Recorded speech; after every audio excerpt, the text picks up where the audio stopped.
ചേച്ചി ധ്യാനത്തിന് കാര്യം പറഞ്ഞപ്പോൾ തന്നെ 6 മാസം പോയി പറഞ്ഞു, ധ്യാനഗുരു വരുവാണെങ്കിൽ ഞങ്ങളുടെ വീട് 3-4 മുറിയുണ്ട്, എത്ര പേര് വന്നാലും റെഡിയാണ്, വേറെ എങ്ങോട്ടും വിട്ടാക്കിടന്ന് പറഞ്ഞു. ഞാൻ പറഞ്ഞു ആരെങ്കിലും ചോദിക്കുകയാണെങ്കിൽ പിന്നെ ആലോചിക്കേണ്ടി വരും. ദൈവാദിനത്തിന് വേറെ ആരും ചോദിച്ചില്ല. ഡോളി ചേച്ചിക്ക് തന്നെ അച്ഛനെയും ബിജുവിനെയും ഒക്കെ സ്വീകരിക്കുവാനുള്ള ഭാഗ്യം കിട്ടി.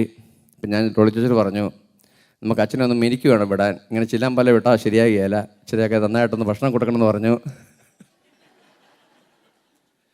എന്നാലും ഡോളി ചേച്ചി പറയുകയായിരുന്നു, എന്നാ കഴിപ്പിച്ചാലും പ്രയോജനമില്ല, കാരണം ഈ പ്രസംഗം കാരണം ദേഹത്തെ പിടിക്കുകയല്ല ഇതൊന്നും. കാരണം എന്തുമാത്രം എനിക്കറിയാം, കാരണം വീട്ടിൽ ഒരു ദിവസം വന്നതാണ്, അച്ഛൻ ഭക്ഷണമൊക്കെ ന്യായമായിട്ട് കഴിക്കും, പക്ഷെ ഇതൊന്നും ശരീരത്തിൽ പിടിക്കുകയല്ല. കാരണം അതുപോലെ വെടിച്ചിൽ പ്രസംഗമായ കാരണം ഇതൊന്നും ദേഹത്ത് പിടിക്കുകയെന്നാണ് പറയുന്നത് അച്ഛൻ. പിന്നെ അതുപോലെ നമ്മുടെ അൾത്താര ശുശ്രൂഷകർ ആരാധനയിലും ധ്യാന സമയത്തെല്ലാം അൾത്താര ശുശ്രൂഷകർ ഒത്തിരിയേറെ ആരും പറയാതെ എല്ലാ കാര്യങ്ങളും വളരെ ഭംഗിയായിട്ട് ചെയ്യുകയുണ്ടായി. അതുപോലെ വീണ്ടും നന്ദി പറയേണ്ടത് ജ്ഞാനായ മിഷന്, നമ്മുടെ ജ്ഞാനായ വോയിസ് ഇപ്പം എല്ലാവരും ഓൺലൈനിൽ കണ്ടുകൊണ്ടിരിക്കുകയായിരിക്കും, അവർ പക്ഷേ പലരും അതിന് കോർഡിനേറ്റ് ചെയ്യുന്ന, അതിനുവേണ്ടി സമയം നമുക്ക് വേണ്ടി ചിലവഴിക്കുന്ന അനിൽ മറ്റത്തിക്കുന്ന ഞങ്ങളുടെ നാട്ടുകാരാണ്. അനിലിന് പ്രത്യേകമായിട്ട് നന്ദി പറയുന്നു. പിന്നീട് നിങ്ങൾക്കെല്ലാവർക്കും ഒരിക്കൽ കൂടി നന്ദി പറയുന്നു. കാരണം എല്ലാവരും വളരെ ക്രമമായിട്ട് ശാന്തതയോടെ ഈ ധ്യാനത്തിൽ പങ്കെടുത്തു. വലിയ ഒച്ചയോ ബഹളമോ ഒന്നും ഇല്ലാതെ, പുറത്തിറങ്ങിയാൽ പോലും ഒത്തിരി അധികം സംസാരമൊന്നും ഇല്ലാതെ എല്ലാവരും ഈ ധ്യാന സമയത്ത് പങ്കെടുക്കുകയായിരുന്നു. അതിൻ്റെതായ അനുഗ്രഹവും നമുക്കിവിടെ ഉണ്ടായി. അച്ഛൻ തന്നെ പലരോടും ഇന്നലെ രോഗശാന്തിയെക്കുറിച്ചൊക്കെ പറയുകയുണ്ടായി. ഇനിയും നമുക്ക് ഈ പ്രാർത്ഥനാ ജീവിതം നമുക്ക് മുന്നേറണം, നമുക്കിത് നമ്മുടെ ജീവിതത്തിൽ നമുക്ക് നിലനിർത്തണം, നമുക്ക് അതിനുവേണ്ടി പരിശ്രമിക്കാം. അച്ഛൻ ആദ്യത്തെ ദിവസം കമ്പൻസിനുള്ളൊരു കാര്യം പറയുകയുണ്ടായി.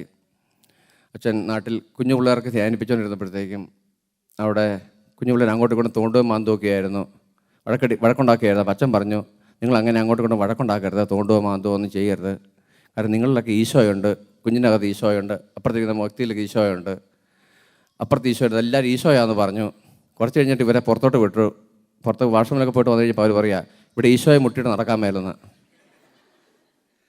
എന്ന് പറഞ്ഞാൽ എനിക്ക് തോന്നുകയാണ്, ഇനിയിപ്പം മേയ്വുഡിലും മോട്ടോഗ്രോവിലും ഒക്കെ ഈശോയെ മുട്ടിയിട്ട് നടക്കാൻ മേലാത്ത സാഹചര്യം ഉണ്ടാകുമെന്ന് തോന്നുന്നു. ഉണ്ടാകണം എന്നാണ് നമ്മുടെ ആഗ്രഹം. ഈ കുഞ്ഞുപിള്ളേരെ പോലെ അങ്ങോട്ടും ഇങ്ങോട്ടും തോണ്ടിയും പിടിച്ചിരിക്കാതെ നമുക്കും അതുപോലെ പരസ്പരം സ്നേഹിക്കുന്ന, എല്ലാവരിലും ഈശോയെ കാണുന്ന ഒരു മനോഭാവം നമുക്കുണ്ടാക്കിയെടുക്കാം. പിന്നെ അച്ഛൻ പറഞ്ഞതുപോലെ നമുക്ക് ഈ പ്രാർത്ഥന ജീവിതത്തിലൊക്കെ നിലനിൽക്കണമെന്നുണ്ടെങ്കിൽ നമുക്ക് പ്രയർ ഗ്രൂപ്പുണ്ടെന്ന് നിങ്ങൾക്ക് അറിയാം. ഈ പ്രയർ ഗ്രൂപ്പുള്ള എല്ലാ വ്യക്തികളും ഇതിനുവേണ്ടി പ്രാർത്ഥിക്കുകയായിരുന്നു. കാരണം അവർക്കാണ് ഏറ്റവും കൂടുതൽ നന്ദി പറയേണ്ടത്. ഈ ധ്യാനം തുടങ്ങുന്നതിന് മുമ്പ് തന്നെ അച്ഛൻ പറയുകയുണ്ടായി, അച്ഛൻ്റെ ഒരു TPG പ്രയർ ഗ്രൂപ്പ് എന്ന് പറഞ്ഞാൽ ടോർപിഡോ പ്രയർ ഗ്രൂപ്പ് അച്ഛനുണ്ട്. അത് അവർ 41 ദിവസമായിട്ട് അവർ നമുക്ക് നമ്മുടെ ഈ ധ്യാനത്തിന് വേണ്ടി പ്രാർത്ഥിക്കുകയും ഉപവസിക്കുകയും ആരാധിക്കുകയും ചെയ്തുകൊണ്ടിരിക്കുകയായിരുന്നു. അതിൻ്റെ ഫലമാണ് നമ്മുടെ ഇന്ന് കണ്ടത്. അച്ഛൻ പറയും അതുപോലെ പ്രയർ ഗ്രൂപ്പ് അച്ഛനോട് കഴിഞ്ഞ ദിവസം പറയുകയുണ്ടായി, ഇവിടുത്തെ പ്രയർ ഗ്രൂപ്പ് ഇതുപോലെ കൂടുതൽ ശക്തമാക്കണം, കൂടുതൽ ആൾക്കാരെ അതിൽ ഉൾപ്പെടുത്തി കൂടുതലേറെ പ്രാർത്ഥിച്ചുകൊണ്ടിരുന്നാൽ അത് ഒത്തിരിയേറെ ഇടവകയ്ക്കും കുടുംബങ്ങൾക്കും അനുഗ്രഹമായിട്ട് മാറുമെന്ന്. അപ്പോൾ എല്ലാവരെയും തുടർന്നും പ്രാർത്ഥനാ കൂട്ടായ്മയിലേക്ക് ക്ഷണിക്കുന്നു. എല്ലാവർക്കും ഒരിക്കൽ കൂടി ഒത്തിരി നന്ദി പറയുന്നു. നമുക്ക് ഒരു നിമിഷം എഴുന്നേറ്റ് നിന്ന് അച്ഛന് വേണ്ടി വിജയന് വേണ്ടി നമുക്കൊരു പ്രാർത്ഥിക്കാം. കർത്താവിന് വലിയ സംരക്ഷണവും കൃപയും അച്ഛനുണ്ടാകുന്നതിന് വേണ്ടി, അച്ഛൻ പോകുന്ന സ്ഥലങ്ങളിലെല്ലാം കർത്താവിന് വലിയ കാരുണ്യം ഉണ്ടാകുന്നതിന് വേണ്ടി, ആത്മാവിന് വലിയ അഭിഷേകം ഉണ്ടാകും. നമുക്കൊന്ന് പ്രാർത്ഥിക്കാം. നമുക്ക് 3 നന്മ ചൊല്ലി പ്രാർത്ഥിക്കാം.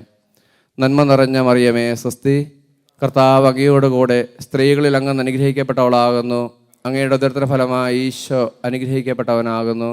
വിശുദ്ധ മറിയമേ തമ്പുരാൻ്റെ അമ്മേ, പാപികളായ ഞങ്ങൾക്ക് വേണ്ടി എപ്പോഴും ഞങ്ങളുടെ മരണസമയത്തും തമ്പുരാനോട് അപേക്ഷയുള്ളമേ. ആമേൻ.